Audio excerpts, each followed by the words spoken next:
Psaume 79, plainte nationale. Dieu, les païens ont envahi ton domaine. Ils ont souillé ton temple sacré, mis Jérusalem en ruine. Ils ont livré les cadavres de tes serviteurs en pâture aux rapaces du ciel et la chair de tes fidèles aux bêtes de la terre. Ils ont versé le sang comme l'eau. Aux alentours de Jérusalem, les morts restaient en sépulture. Nous sommes la risée des voisins, la fable et le jouet de l'entourage. Combien de temps, Seigneur, durera ta colère et brûlera le feu de ta jalousie? Déverse ta fureur sur les païens qui ne t'ont pas reconnu, sur les royaumes qui n'invoquent pas ton nom, car ils ont dévoré Jacob et ravagé son territoire. Ne retiens pas contre nous les péchés de nos ancêtres, que nous vienne bientôt à ta tendresse, car nous sommes à bout de force. Aide-nous, Dieu notre Sauveur. Pour la gloire de ton nom, délivre-nous, efface nos fautes, pour la cause de ton nom. Pourquoi laisser dire aux païens où est leur Dieu? Que les païens, sous nos yeux, le reconnaissent, il sera vengé le sang versé de ses serviteurs. Que monte en ta présence la plainte du captif. Ton bras est fort, épargne ceux qui doivent mourir. Rends à nos voisins cette fois en plein cœur l'outrage qu'ils t'ont fait, Seigneur Dieu. Et nous, ton peuple, le troupeau que tu conduis, sans fin nous pourrons te rendre grâce et d'âge en âge proclamer ta louange.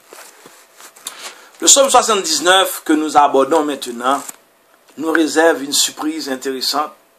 Ces versets 2 et 3 ont cité dans un livre biblique qui lui est postérieur. En effet, en 1 Maccabée 7, verset 17, on retrouve ces deux versets. Ils ont livré les cadavres de tes serviteurs en pâture aux rapaces du ciel, et la chair de tes fidèles aux bêtes de la terre. Ils ont versé le sang comme l'eau aux alentours de Jérusalem. Les morts restaient sans sépulture. Il s'agit de 60 fidèles azidim, victimes des intrigues d'Alkim, prêtre collaborationniste et du général Bakides. On comprend pourquoi. L'auteur du premier livre des Maccabées cite le psaume 79, c'est une lamentation nationale. Donc, le livre de Maccabées fait partie des 6 livres apocryphes que nous, dans l'église évangélique, nous ne les disons pas, mais nous reconnaissons les existences quand même. En tant que lamentation nationale, le psaume 79 rassemble beaucoup au psaume 74, lui aussi lamentation nationale que nous avons étudié précédemment. D'ailleurs, ils appartiennent tous les deux à la collection d'Asaph, particulièrement sensible aux souffrances de la nation hébraïque.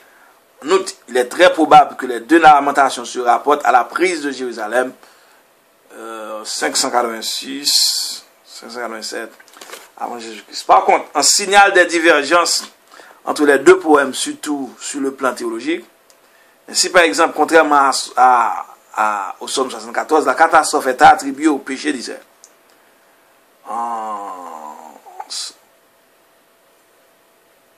Non, plutôt, contrairement à l'an 74, la catastrophe est attribuée au péché d'Israël. En 79, Ok, on recommence cette phrase. Par contre, on signale des divergences entre les deux poèmes, surtout sur le plan théologique. Ainsi, par exemple, contrairement au psaume 74, la catastrophe est attribuée au péché d'Israël. En psaume 79, verset 8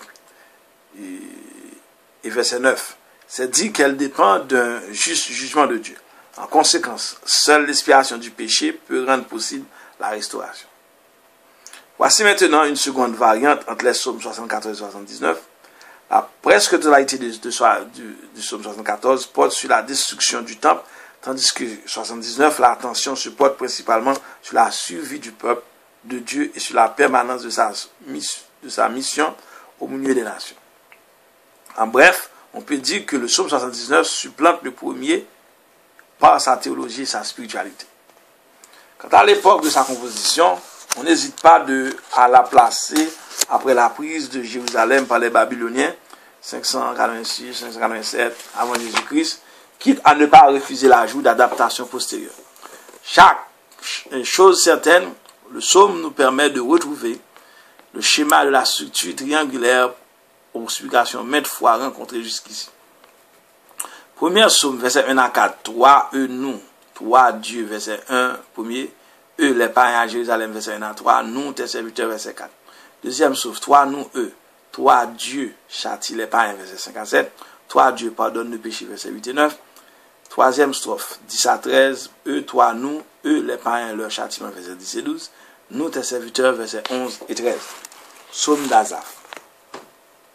Premier psaume, verset 1 à 4. Toi, eux, nous. Toi, Dieu. D'entrée de jeu.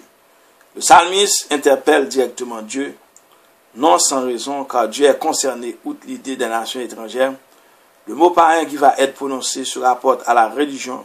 Les païens sont ceux qui connaissent pas le Dieu d'Israël, n'invoquent pas son nom et même en sont les ennemis. De plus, la terre d'Israël est la possession personnelle de Dieu et il en confie la gestion à son peuple. Il ne s'agit donc pas seulement d'une donnée d'ordre géographique, mais aussi d'ordre théologique. Les païens ont envahi le domaine de Dieu et ils ont souillé son temple sacré et détruit Jérusalem, sa ville. Et le réquisitoire se poursuit au paragraphe suivant. Et les païens à Jérusalem, verset 1 à 3, avant de parler des abominations qu'ils ont commis à Jérusalem, il importe de présenter les fidèles du Seigneur. Il s'agit des Hasidim. Ce mot qui vient de la même racine hébraïque que Ezed, amour, désigne les pieux, les fidèles, et pris d'amour pour Dieu. Eh bien, c'est précisément contre ces hommes d'élite que les païens ont commis des abominations épouvantables. Petit a, ils ont livré leurs cadavres aux rapaces du ciel et aux bêtes de la terre. Verset 2. Il faut savoir que pour l'oriental, c'est la plus grande malédiction qu'on puisse souhaiter à quelqu'un. Toute la littérature antique en témoigne, même le Deutéronome 28, verset 26. Petit b. Les os des défunts jetés dans les temples et les sanctuaires avaient pour effet de rendre ces lieux impurs. 2 Rois 23, verset 14. Or, dans le cas présent, c'est Jérusalem, la ville de Dieu, que les païens ont ainsi profané. Petit c. Un autre acte abominable accompli par les païens, c'est d'avoir versé le sang alentour de Jérusalem, verset 3. En parlant du sang des animaux, Deutéronome 15, verset 23 dit, il reprend la terre comme l'eau. Ici, il s'agit du sang humain qui rend impur les alentours de la ville de Dieu. Verset 2. Finalement, les païens ont rendu les Hasidim ridicules et méprisables aux yeux de leurs voisins, verset 4. Deuxième strophe, verset 5 à 9. Toi, nous, eux.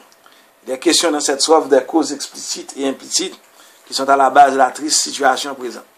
La première est évidente, elle consiste dans les abominations commises par les païens, verset 5 à 7. La seconde est plus profonde et réside dans le cœur d'Israël. Toi, Dieu, châtie les païens, verset 5 à 7. La justification s'ouvre à la question conventionnelle que l'on trouve même dans les lamentations babyloniennes. Jusqu'à quand? Les textes du Garite. Aussi, on remarquera la finale craintive jusqu'à la fin, que l'on trouve dans la Bible de Jérusalem, mais non dans le Sautier. La jalousie de Dieu est signe de l'amour personnel qu'il porte à Israël. Par conséquent, elle se manifeste en faveur d'Israël quand Israël est fidèle à l'alliance. Dans le cas contraire, il agit contre Israël. Il va sans dire que le psalmiste souhaite que la jalousie divine, qu'il compare à un feu dévorant, se retourne contre les païens. Ils ne connaissent pas le Dieu d'Israël, ils n'invoquent pas son nom, ils ont dévoré Jacob, c'est-à-dire le peuple d'Israël, ils ont ravagé son territoire, verset 6 et 7. Toi, Dieu pardonne le péché, verset 8 et 9. Ces deux versets nous donnent sur le pardon des péchés un enseignement théologique que 6 points. Petit a, que Dieu ne retienne pas contre nous les péchés des ancêtres, autrement dit qu'il annule le décret de sa justice, puisqu'il en efface maintenant la cause, la faute d'Israël. Petit b, le deuxième point fait appel à la tendresse, le réhem de Dieu, verset 8. Nous avons dit ailleurs ce que ce mot s'emploie ordinairement au pluriel, réhamim, les entrailles, et désigne la tendresse viscérale de Dieu, Ésaïe 49, verset 15. Petit c. Le troisième point sur la théologie du pardon consiste dans un appel à l'aide de Dieu. Verset 9. Aide-nous, Dieu notre Sauveur. Le quatrième point ressemble au présent. Le quatrième point ressemble au présent. Il met l'accent sur la délivrance, verset 9. Le cinquième point, encore verset 9, est centré sur le verbe technique kapar, K-A-P-A-R, pardonner, d'où vient Kippour, K-I-2-P-U-R, le nom de la grande fête du pardon. F, finalement, le fondement du pardon est le nom de Dieu, pardonne-nous pour la gloire de ton nom. Verset 9 encore. Et remarquons la répétition du même motif à la fin de la strophe, pour la cause de ton nom. Encore verset 9. Troisième strophe, verset 10 à 13. Eux, toi, nous. Eux, les païens, le châtiment, la strophe s'ouvre avec le traditionnel. Pourquoi? Pourquoi donner aux païens l'occasion de demander où donc est leur Dieu? Nous avons entendu la même question ironique au verset 4 et 11 du psaume 42. Les adversaires du psalmiste qui lui posaient attribuaient le silence de Dieu à son incapacité d'intervenir dans l'histoire. On peut en dire autant du psaume 79. En tant que Goël disait, Dieu doit faire son entrée sur la scène de l'histoire pour démentir la prétention des impies. Son intervention est décrite en langage conventionnel, les versets 10 et 12. Verset 10, Dieu apparaît comme le vengeur du sang de ses serviteurs. C'est le rôle exercé par le Goël, Nombre 35, verset 19. Au verset 12, l'appel à la vengeance est encore plus violent. Nous avons parlé ailleurs des imprécations, nous y revenons pas. Nous, tes serviteurs, versets 11 et 13. La plainte du captif, verset 11, évoque l'exil à Babylone, la prière qui de là-bas montait sans cesse vers le ciel, implorant le retour dans la patrie. Les exilés mettaient toutes leurs espérances dans le Seigneur, leur Goël. Ils se souvenaient du bras fort qui jadis avait ouvert un chemin dans la mer Rouge pour leurs ancêtres. Cette note d'espérance se termine le psaume 79. Comme d'habitude dans les lamentations, on y entend la promesse d'un chant de louange, Toda, en signe d'action de grâce pour la libération que l'on espère, verset 13. On a parfois reproché à la religion publique de n'être que la consolation des opprimés, l'invitation à la plus stérile résignation, telle l'accusation que Nietzsche, un Allemand, et Lénine portaient contre le christianisme. Le grand avantage du psaume 79, c'est de montrer le vrai sens de la résignation biblique.